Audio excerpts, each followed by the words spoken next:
Hello everyone and welcome to my YouTube channel.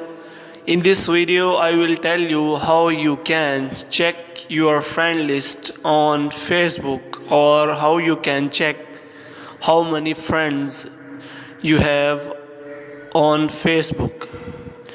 For this you have to click on three lines on Facebook app. After that you have to click on friends if you want to see how many friends you have on Facebook.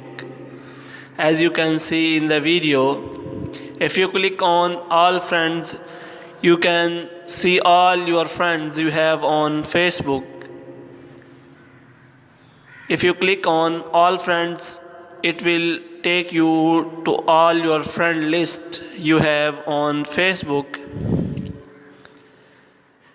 From this list, you can easily search one of your friends you want to search on Facebook, and you can easily